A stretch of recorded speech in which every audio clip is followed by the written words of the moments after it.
우리 하나님 말씀 구약 성경 민수기 20장입니다. 함께 말씀 보겠습니다.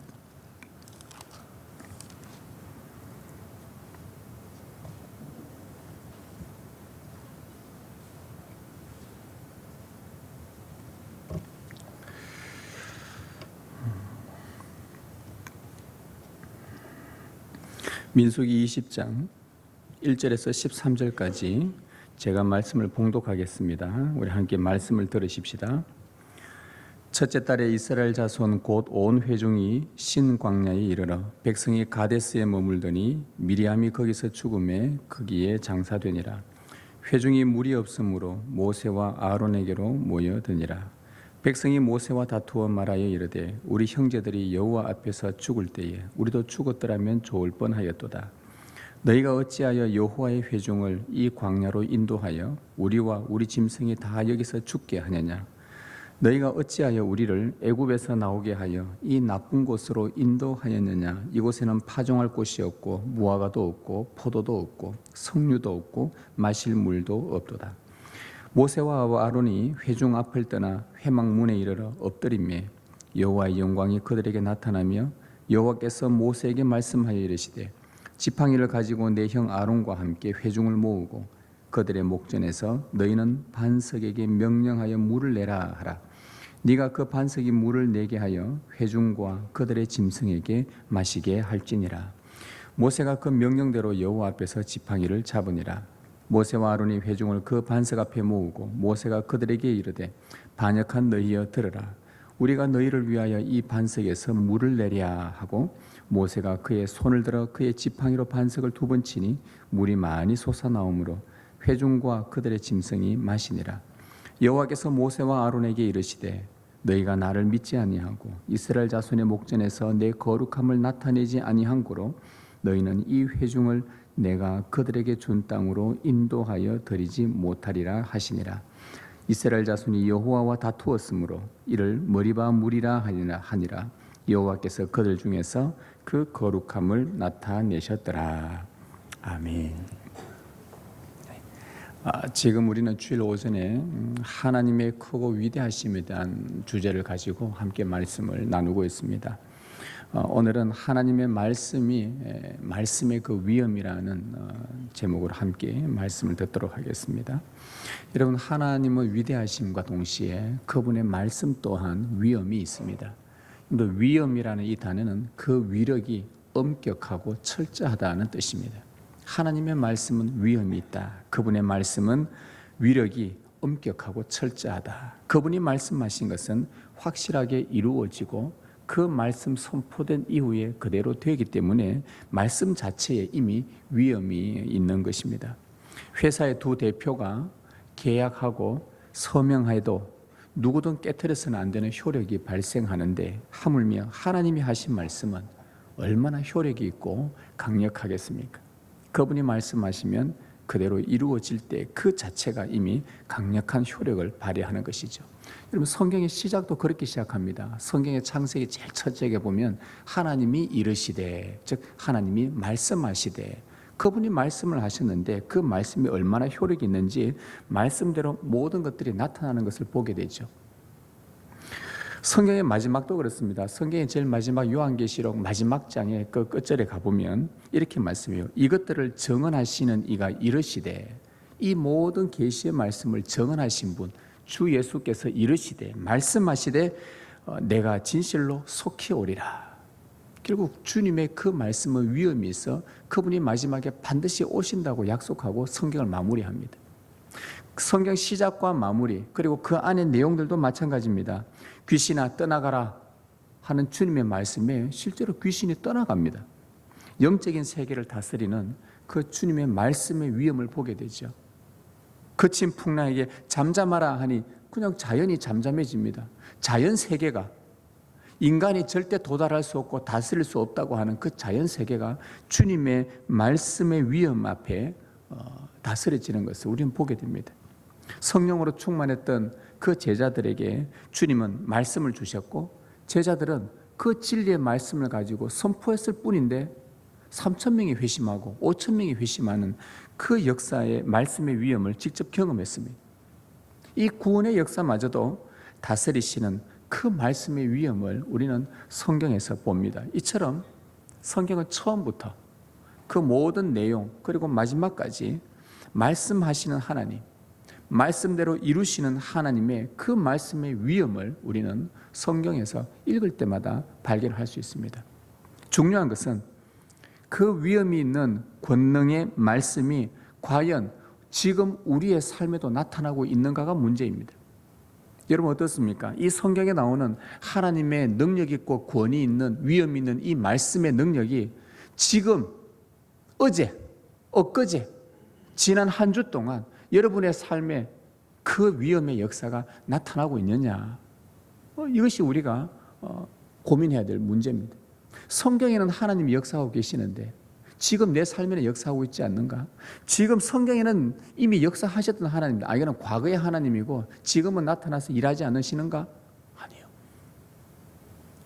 중요한 것은 위엄 있는 그 권능의 말씀이 지금 우리 삶에도 나타나고 있는가가 문제입니다. 여러분들이 이 주님의 위엄 있는 말씀을 최우선에 인생의 최우선으로 둘 때 1순위, 0순위 아니요. 가장 최우선으로 눈 뜨면 말씀, 눈 뜨면 말씀이 가는 대로 무슨 일을 할 때 말씀이 판단하는 대로 우리의 성도가 최우선으로 말씀을 둘 때에 이 성경에 나타났던 위엄 있는 말씀의 역사가 여러분의 삶에도 그대로 영향력 있게 나타난다는 거예요. 실제입니다. 제가 거짓말하는 것이 아니라 실제입니다. 저도 경험했고 여러분도 경험한 적이 있었고 이건 실제로 일어나는 일들입니다. 말씀의 권능을 맛보게 되면 진짜 우리가 말씀 앞에 엎드리게 되고 그 말씀을 신뢰하게 되고 말씀대로 살려고 하게 될 것입니다. 오늘 본문은 모세와 이스라엘 백성에게 나타났던 그 말씀의 위엄, 그것을 우리가 좀 살펴보려고 합니다. 그래서 말씀 앞에 순종하는, 그리고 말씀의 권능을 경험하는 여러분 되기를 간절히 바랍니다. 여러분 이스라엘 백성들은 그 하나님께서 약속하신 그 땅에 들어가기 전에 광야에서 40년간 생활했다는 것 여러분 성경을 통해서 잘 알고 있을 것입니다. 근데 그들의 40년 광야 생활을 요약하면 뭐라고 요약할 수 있느냐 하면 말씀에 대해서 불신한 자들, 그리고 하나님께 불평했던 흔적들로 가득했던 자들, 이렇게 정리할 수 있습니다. 40년 동안, 여러분 40년 같으면 결코 짧은 세월 아닙니다. 여러분 예수 믿은 지 40년 아직 안 되신 분들도 있지요. 40년은 정말 긴 세월입니다. 40년 같으면 내 인생의 전부를 할 수도 또 과언이 아니죠. 40년 광야 생활 동안 이스라엘 백성들의 삶을 요약하면 말씀에 대한 불신으로 하나님께 불평했던 흔적들로 가득했던 삶이다. 여러분 오늘 우리가 읽었던 민수기 20장은 광야 40년 생활 중에서 39년의 생활을 마감하고 이제 1년을 남겨둔 첫째 달에 일어난 사건입니다. 그 본문 말씀 1절에 보시면 첫째 달에 이스라엘 자손 곧 온 회중이 신 광야에 이르러, 신이라는 광야에 이르렀는데 첫째 달에, 이 첫째 달이란 말이 아까 광야 39년을 이제는 온갖 그렇게 불평과 원망과 우상 숭배와 음란의 죄로 늘 그렇게 살다가 이제 마지막 약속의 땅에 들어가기 1년 남았는데 40년째 되던 첫째 달에 그들이 하나님께서 신광야로 모세와 아론을 통해 이 백성을 인도를 하셨다 이 말입니다. 그런데 그 40년째 되던 해 첫째 달에 또다시 하나님을 불신하는 사건이 발생하게 됩니다. 39년 동안 하나님을 불신해왔던 그 삶의 흔적들, 그런데 마지막 40년째 첫째 달 또 역시 하나님을 불신한 사건이 발생합니다. 2절에서 5절이 그 내용인데요. 한번 같이 한번 읽어보십시다. 2절에서 5절 같이 읽습니다. 시작.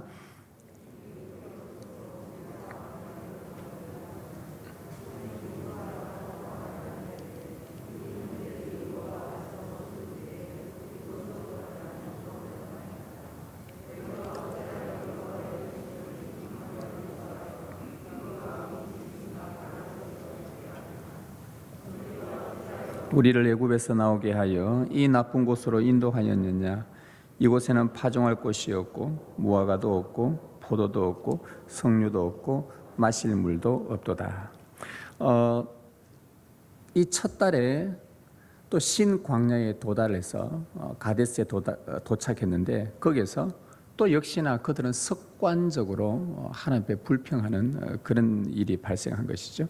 여러분, 광야에서 우리나라는 광야가 없지만 그러나 광야라는 곳이 정말 막막한 광야인데 물이 매우 중요한 곳이 광야입니다.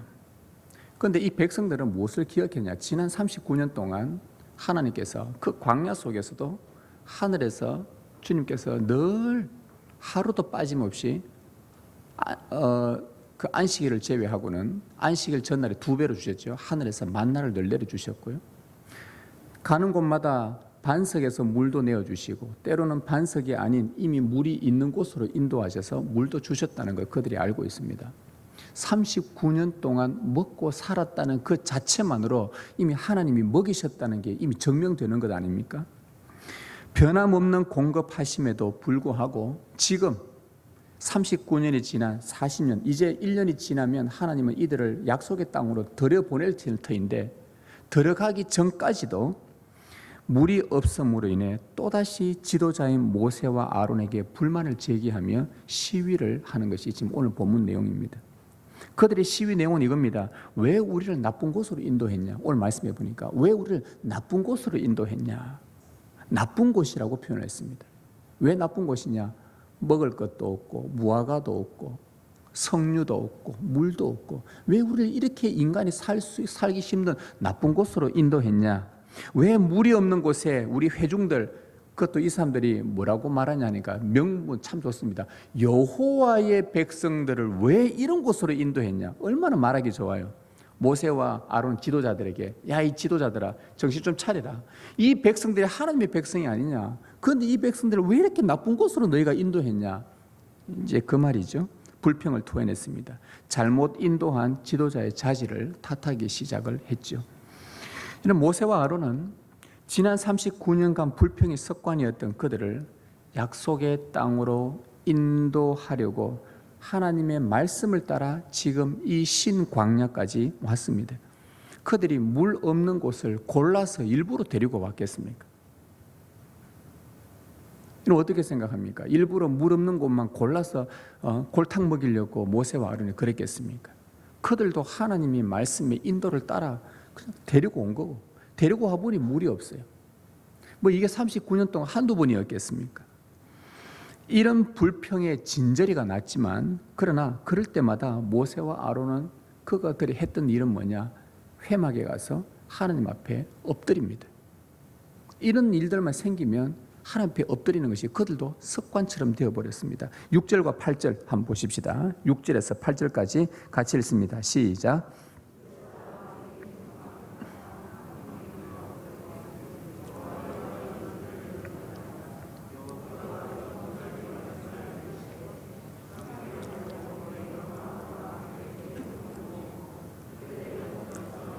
반석에게 명령하여 물을 내라 하라. 네가 그 반석이 물을 내게 하여 회중과 그들의 짐승에게 마시게 할지니라.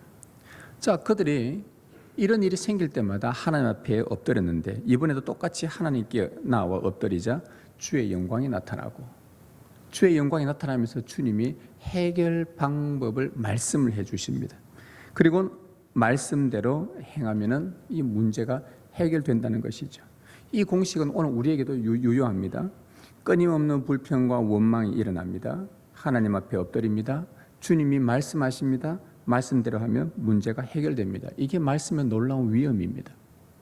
참으로 놀라운 주의 말씀이죠.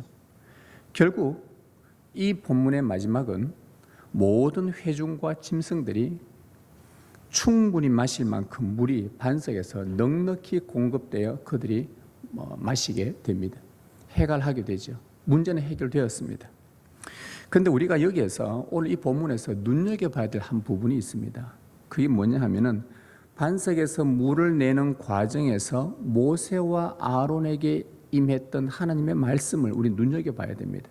그 말씀이 어떤 말씀이었는가 보면 12절을 한번 보시면 물을 다 냈습니다. 그들이 물을 다 마셨습니다. 충분히 물을 마셨습니다. 그런데 12절에 여호와께서 모세와 아론에게 이르시되 너희가 나를 믿지 아니하고, 여기서 너희라는 것은 모세와 아론을 이야기합니다. 모세와 아론 너희 둘은 나를 믿지 아니하고 이스라엘 자손의 목전에서 내 거룩함을 나타내지 아니한 고로 너희는 이 회중을 내가 그들에게 준 땅으로 인도하여 드리지 못하리라 하시니라. 여러분, 물 문제는 해결은 되었습니다. 해결되었는데 모세와 아론에게 너희 둘은 약속의 땅에 들어가지 못한다라는 청천벽력 같은 주의 말씀을 듣게 됩니다. 모세는 큰 충격을 받게 됩니다. 그가 무엇을 잘못했기에 약속의 땅에 들어가지 못할 정도로 이 큰 벌을 받게 되었을까? 우리가 이 모세에 관한 이 내용들을 살피면은 오늘 말씀에 하나님의 말씀에 위험, 모세의 운명과 이스라엘의 운명과 오늘 교회의 운명이 무엇에 달려 있는가를 우리는 발견하게 될 것입니다. 모세가 무엇을 잘못했기에 약속의 땅에 들어가지 못할 만큼 그가 반석에서 물을 내는 과정 속에 하나님의 말씀에 불순종한 이런 일들이 벌어졌는가? 자, 방금 읽은 12절에서 보면 모세와 아론의 죄를 이렇게 정리합니다. 여기 보면 너희가 나를 믿지 아니하고 라고 나옵니다. 모세와 아론의 죄가 무엇이었냐 하면은 하나님을 믿지 아니했다는 겁니다. 그 믿지 않은 게 구체적으로 뭐냐? 곧 하나님을 믿지 않는 죄로서 그 뒤에 바로 나옵니다. 백성 앞 이스라엘 자손 목전에서 내 거룩함을 나타내지 아니한 것이다.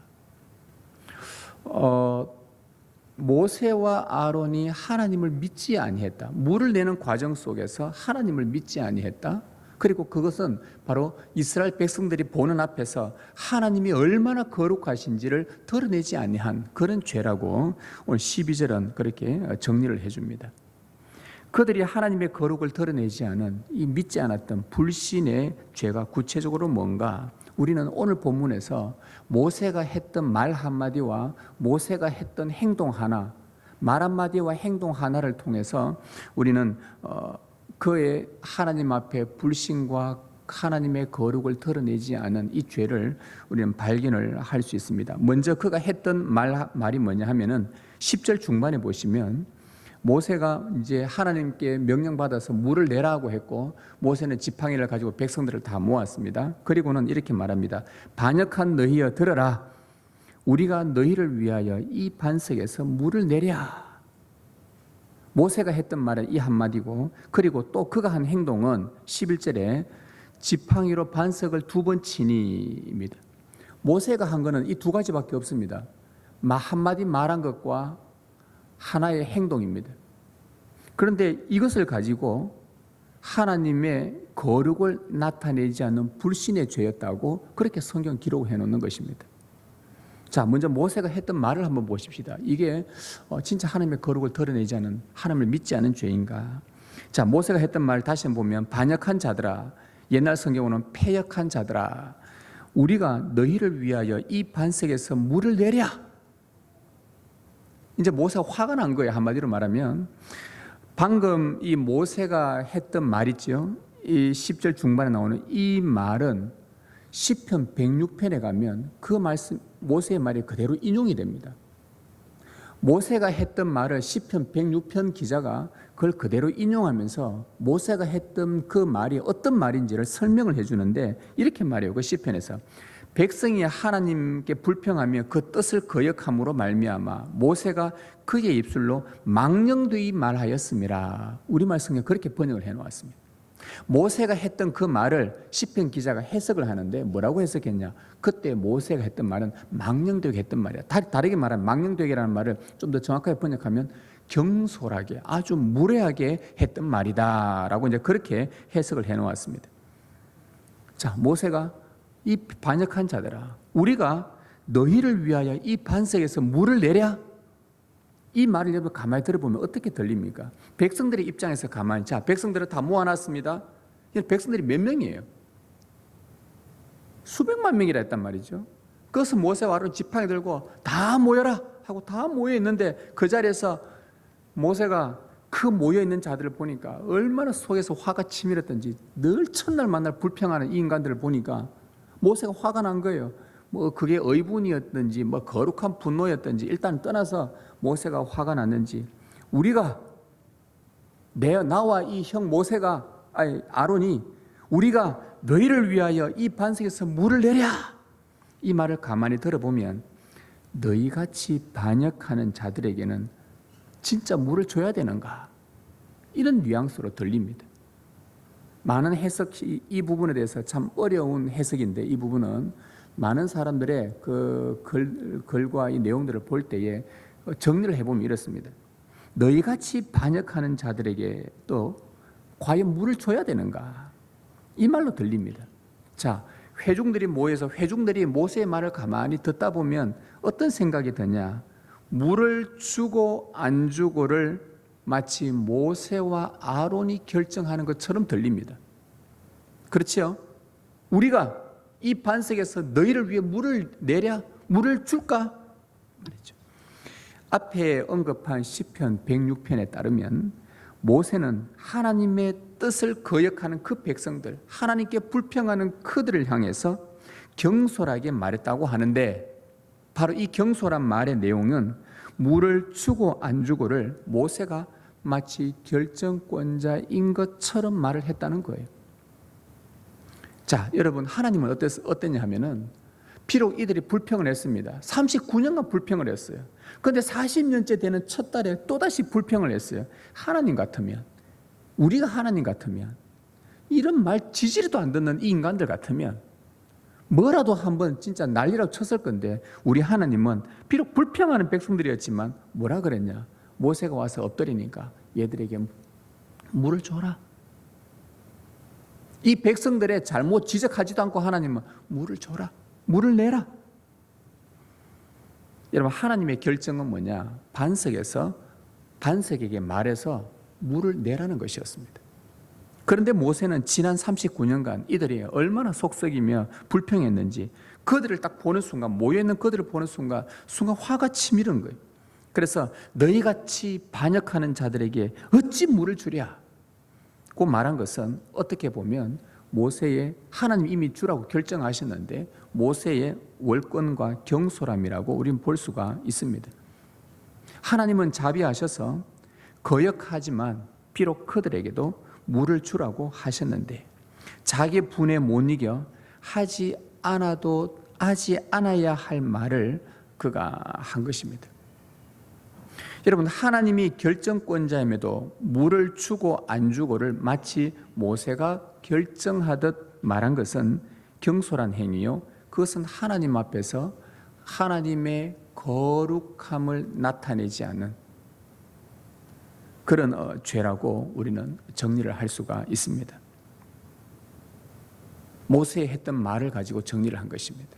다음, 모세가 했던 행동 하나는 뭐냐, 하나님께서 너는 반석에게 물을 내라고 명령해라, 즉 반석에게 말을 해서 반석아 물을 내라, 이게 이제 하나님의 명령이었는데, 화가 난 나머지 그가 지팡이로 반석을 2번 칩니다.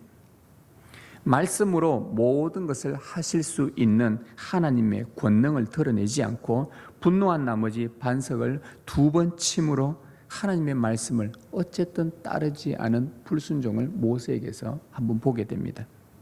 결국 모세와 아론은 이 했던 말과 이 행동을 통해 백성들 앞에서 하나님의 거룩을 드러내지 못한 불신자, 오늘 12절에 의하면 너희가 나를 믿지 아니하고, 그런 불신하는 자가 되고 말았습니다. 불평과 원망과 불만으로 사사건건 시비 걸었던 이스라엘 백성을 40년간 데리고 다니면서 약속의 땅으로 인도한다는 그 자체가 모세에게 얼마나 큰 고역이었겠습니까? 그런데 모세가 딱 한 번 성경을 쭉 읽어보면, 모세의 일생을 쭉 읽어보면 특별하게 그가 초반에 하나님의 부르심 앞에 나는 못 갑니다 했던 그런 걸 제외하고 이스라엘 백성을 맡아서부터 마지막 그가 임종 때까지의 그 내용의 기록들을 보면 모세가 그렇게 하나님 앞에 거역하거나 그런 적이 거의 없었는데, 오늘 이 사건 딱 한 번 하나님의 거룩을 드러내지 않은 사건으로 인해 약속의 땅에 들어가지 못한다, 어떻게 인도해 왔는데 모세도 간절히 들어가고 싶었던 그 약속의 땅에 너는 들어가지 못한다. 딱 한 번 일어난 이 사건 때문에 이런 거 보면 야, 하나님 너무 가혹하지 않나 라는 그런 생각이 문득 듭니다. 40년간 불신했던 그 1세대들, 여러분 지금 40년째라 그랬지 않습니까? 광야 40년째. 1세대들은 이미 불신 속에서 광야에서 이미 다 죽었습니다. 지금 얘들은 2세대들입니다. 광야에서 태어난 사람들이죠. 1세대는 다 죽어서 약속 땅에 못 들어갔어요. 그런데 그들과 지금 모세가 지금 약속의 땅에 못 들어간다는, 지금 그 불신하는 그들과 자기를 똑같은 이런 결과가 딱 나오는 것을 보고, 야, 하나님 그래도 모세하고 1세대들하고는 너무 비교하면 좀 그렇지 않나라는 그런 생각 때문에 하나님 좀 봐주실 수도 있을 만한데 이게 그렇게 약속의 땅에 못 들어갈 만큼 그래 큰 죄인가? 한번 용서하셔 주셔도 되지 않을까? 얘들은 숱하게 죄를 범한 1세대들은 이미 죽었는데 모세는 기록상 보면 거의 한 번 정도밖에 없는데, 그러나 하나님은 이 본문을 통해 오늘 우리에게 뿐만 아니라 이스라엘 백성들에게도 굉장히 중요한 교훈을 하나 주고 있습니다. 오늘 이 본문이 하나님께서 용서하지 않는 그 죄 하나 가지고 째째하게 막 너희들 그냥, 지금 하나님은 지금 그걸 강조하는 본문이 아닙니다. 이 말씀이 강조하고 있는 것은 뭐냐? 위대한 지도자 모세라 하더라도 하나님의 말씀의 위엄을 드러내지 않은 것에 대한 무서운 결과가 있다는 것을 말해주고 싶은 거예요. 하나님은 9번 순종하고 1번 불순종한 게 있으면은 하나님은 9번 순종한 것 때문에 1번 불순종한 것을 봐주시는 분이 아니라는 거예요. 불순종은 불순종이고 불신은 불신이라는 거예요. 그 순간 불신하면, 여러분 10가지 계명 우리가 언약의 말씀을 낭독할 때 읽었는데 한 계명을 어기면 아유 하나님 내가 9개나 지키는데 한 계명 어겼는데 이거 좀 봐주면 안 됩니까? 한 계명 어긴 것은 주의 계명을 다 어긴 거라고 했어요. 왜? 계명 어긴 건 어긴 거니까. 하나님은 9번 순종한 것 때문에 1번 불순종을 눈 감아 주시는 분이 아니라는 걸 말씀하고 싶은 겁니다. 하나님은 거룩한 분이에요. 그분의 입에서 나온 말씀은 거룩한 말씀입니다. 그 거룩함을 드러내지 않은 것에 대한 그 잘못에 대해서 하나님은 용서는 하실 수 있지만, 회개하면 용서는 하실 수 있지만, 그러나 그 거룩을 드러내지 않은 것에 책임은 지게 만드는 것이 오늘 이 말씀이 우리에게 보여주는 겁니다. 하나님의 백성은 그가 어떤 직분을 가졌든지 누구든 간에 하나님의 말씀에 순종하는 것, 있는 그대로 그 말씀을 드러내서 하나님의 하나님 되심을 나타내는 것이 참 중요한 것입니다. 후에 모세가 이 일로 인해, 이 사건으로 인해서 약속의 땅에 못 들어간 것 때문에 하나님 앞에 뒤에 가서 2번 더 묻습니다. 하나님, 내 약속의 땅에 보내주면 안 됩니까? 이런 식으로 한 번 더 2번씩이나 이야기를 합니다. 그때 하나님의 말씀은 단호합니다. 안 된다. 하나님의 입에서 나온 그 말씀의 위엄 앞에 모세는 순종할 수밖에 없었습니다. 그분의 말씀의 위엄에 결정을 변개하지 않으셨어요. 그래서 민수기 오늘 20장 읽었는데 곧 20장 뒷부분 가면 바로 아론이 광야에서 죽습니다. 모세가 장례를 치릅니다. 그리고 모세마저도 마지막 신명기 뒤에 가면 너보산에 혼자 올라가서 하나님을 뵙고 거기서 그는 약속의 땅 바람만 보고 그 자리에서 죽습니다. 하나님의 말씀의 위엄을 우리는 여기에서도 보게 됩니다. 그분의 말씀이 이렇습니다. 거룩하신 하나님 입에서 나온 말씀은 그대로 이루어집니다. 여러분, 여기에서 우리가 이스라엘 백성들의 운명을 우리는 살펴봐야 돼요. 모세의 운명이 이랬는데 이스라엘 백성의 운명은 뭐냐? 그들이 한번 보십시다. 이스라엘 백성들은 모세와 아론에게 임했던 하나님의 말씀을 직접 들었어요. 너희들은 약속의 땅에 못 들어간다. 이 백성도 들었단 말입니다. 말씀대로 모세와 아론이 약속의 땅에 들어가지 못하고 광야에서 죽은 걸 그들의 눈으로 직접 봤습니다. 아론이 죽는 것도 봤고 모세는 어딘가 산 올라갔는데 그 다음부터 보이지 않아요. 그 다음부터 여호수아가 이제 이끌고 가는데 하나님이 아끼시던 모세조차도 하나님을 불신하고 주의 거룩을 드러내지 않았을 때 약속의 땅에 들어가지 못한다는 이 말을 듣고 실제로 이루어진 주의 말씀을 보았다면 이 이스라엘 백성들은 거기에서 말씀의 위험에 대한 두려움을 느껴야 됩니다. 하나님의 말씀을 불신했을 때에, 하나님의 말씀의 거룩함을 드러내지 않을 때에 모세도 저 정도라고 한다면 우리는, 그런데 여러분 그들은요, 솔직히 말하면, 솔직히 정직하게 말해서 그 무섭다고 불평할 때 모세가 그 방법을 써서 비록 그들이 약속에 못 들어간다 했지만 그 백성들도 사실 모세보다 더한 사람 아니었습니까? 그런데 하나님께서 그들에게 물을 먹이셨어요. 아무 말씀도 안 하시고 그들은 그 자리에서 죽이지도 않았어요. 그들을 그대로 이끌고 약속의 땅에 들어가 버리십니다. 이게 무엇을 의미하는가? 하나님은 이스라엘 백성들에게 모세와 아론의 이 교훈, 이 사건을 그들에게 보여주면서 너희도 그리하면 안 된다 하면서 이스라엘 백성들에게 한없는 은혜를 베풀어 주시는 것을 보게 된 거예요. 기회를 계속 주시는 거예요. 그래서 이들은 우리가 약속의 땅에 들어가면 모세와 아론의 그 사건을 기억하고 있어야 됩니다. 이 이스라엘 백성들은 말씀에 불신을 하고 주의 거룩함을 말씀으로 드러내지 않을 때에, 불순종할 때에 모세와 아론의 그 사건을 기억하면서 그들은 마음 깊이 새겨야 했습니다. 그러나 이스라엘은 어떠했는가? 약속의 땅에서 그들은 모세에게 임했던 그 하나님의 말씀의 위엄을 잊어버렸습니다. 그리고 말씀의 위엄에 대한 두려움도 가지지 않았습니다.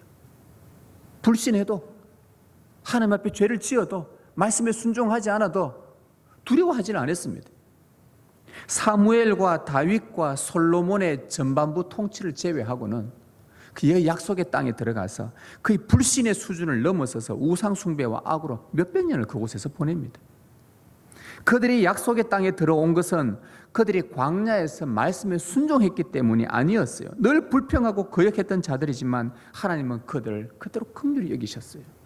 모세와 아론은 한 번에 완전 끝장내버렸는데 하나님께서 이 백성들은 늘 불평하며 거역했던 자들인데도 불구하고 하나님이 긍휼히 여기셨고 반석에서 물도 주셨고 하늘에서 만나도 내려주셨어요. 전적 하나님의 은혜로 그들이 약속의 땅에 들어온 거지 그들이 잘해서 들어간 게 아니었단 말입니다. 하나님은 광야 생활 40년간 불신하던 자들을 말씀을 신뢰하는 자로 바꾸시기 위해 얼마나 애를 썼는지 몰라요. 우리 하나님의 소원은 뭐냐? 여러분, 주님의 소원입니다. 불신하는 자기 백성들이 하나님의 말씀 신뢰하며 살아갈 수 있도록 그렇게 바꾸는 시는 이게 우리 주님의 소원입니다. 하나님께 중요한 것은 그 백성들이 주의 말씀을 사랑하도록 하는 것이었어요. 사람이 떡으로만 살 것이 아니요 하나님의 입에서 나오는 모든 말씀으로 살 것이니라. 진짜 이 말씀이 신앙 고백이 되고 진짜 이 말씀이 그렇구나, 이 떡과 물과 의식주 모든 것들은 주님이 주시는 건데, 말씀을 따라가면 주시는 건데, 그래서 더 중요한 것은 하나님의 말씀을 신뢰하느냐 그렇지 않느냐, 하나님의 말씀을 따라가느냐 그렇지 않느냐.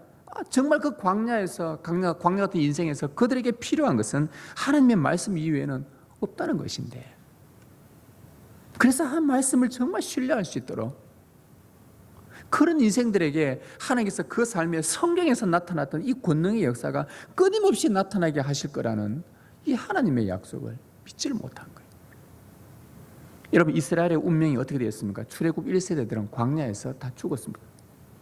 오늘 본문에 나온 2세대들, 아까 말씀드린 하나님의 약속의 땅에 은혜로 들어갔지만 그들 역시 아버지 세대, 할아버지 세대를 똑같이 모방하면서 자손 대대로 말씀의 불신을 반복함으로 그 땅에 들어간 지 약 800년 만에 아수르의 바벨론의 포로로 비참하게 잡혀갑니다.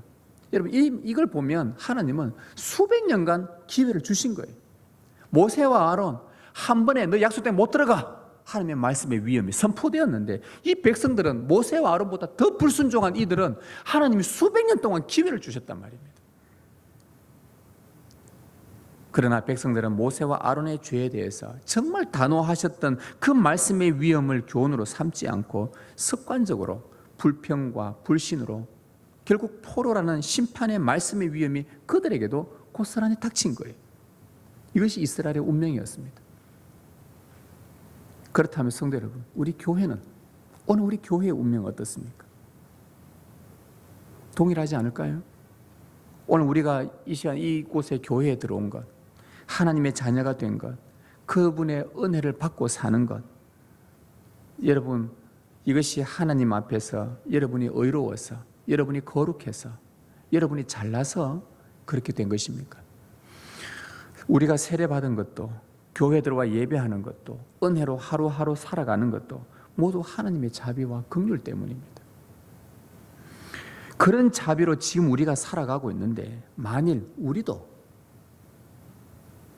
이스라엘 백성들처럼 하나님의 말씀을 최우선으로 두지 않을 때에 우리에게는 수많은 불평과 불만과 불신과 불안의 삶을 피할 수 없을 것입니다. 그리고 이런 것이 반복되는데도 불구하고 하나님 앞에 엎드려 그분의 말씀을 찾지 않는다면 그 말씀의 위험이 우리에게 어떻게 닥칠지 이걸 두려워해야 됩니다. 이스라엘 백성들은 이 말씀을 불신했음에도 불구하고 그들은 하나님을 두려워하지 않았어요. 모세의 경험을 마음에 새기지 않았습니다. 여러분 어떻습니까? 여러분 모세보다 뛰어납니까? 모세보다 온유합니까?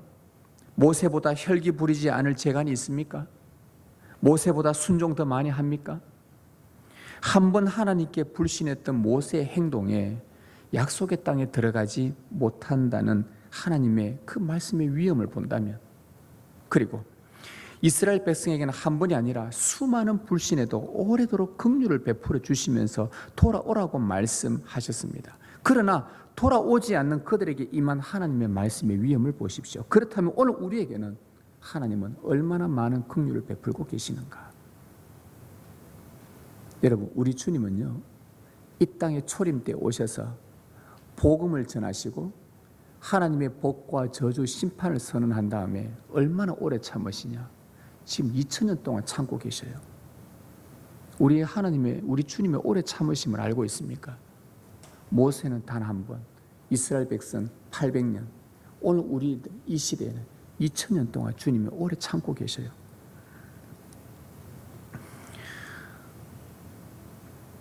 훨씬 더 많은 긍휼을 오늘 우리들에게 이스라엘 백성보다 더 많이 베풀어 주시면서, 그들은 예수 그리스도를 보지 못했으나 우리는 이미 예수 그리스도 온 이후에 살고 있기 때문에 분명한 그분의 말씀대로 이루어진 그리스도를 보고 사는 우리들에게 얼마나 더 많이 긍휼을 베풀어 주시며 얼마나 우리를 오래 참으신다는 걸 여러분 알고 계십니까?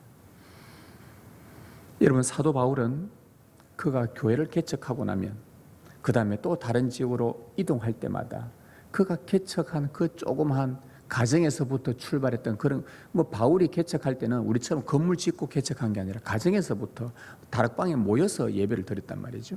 그렇게 성도들이 모여서 예수 그리스도를 믿고 모일 때마다 바울이 또 다른 곳으로 이동할 때마다 이 교회가 걱정이 되어서 그가 이렇게 기도하고 떠납니다. 하나님의 말씀에 이 교회를 부탁한다 하고 그는 떠납니다. 또 교회를 세워놓고 또 갈 때마다 너희들에게 하나님의 말씀에 너희들을 부탁한다. 모세의 운명, 이스라엘의 운명, 오늘 교회의 운명 어디에 달려 있는가?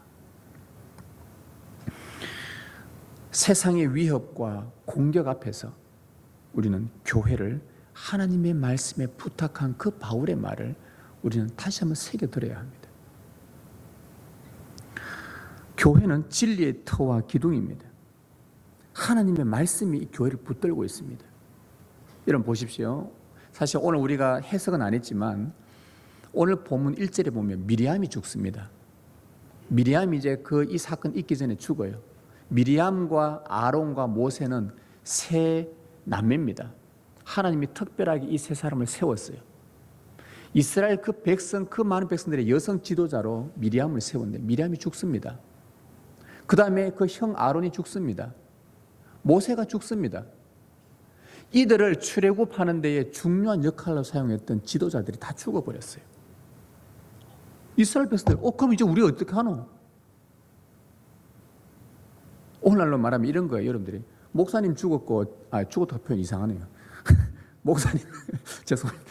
목사님 죽었고, 장로님 죽었고, 집사님, 목사님 다 죽었어. 우리 애들이, 우리 그럼 교회 어떡하노? 교회 어떡하지?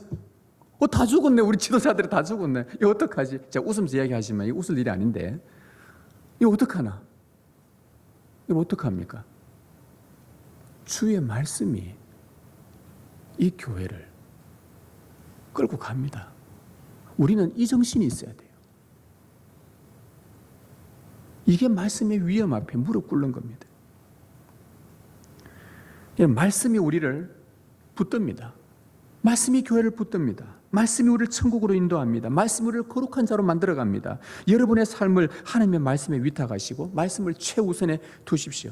모세의 사건 통한 교훈, 이스라엘의 사건을 통한 이 교훈을 보면서 하나님의 말씀의 위엄을 알고 그 말씀에 여러분 온전히 순복하십시오.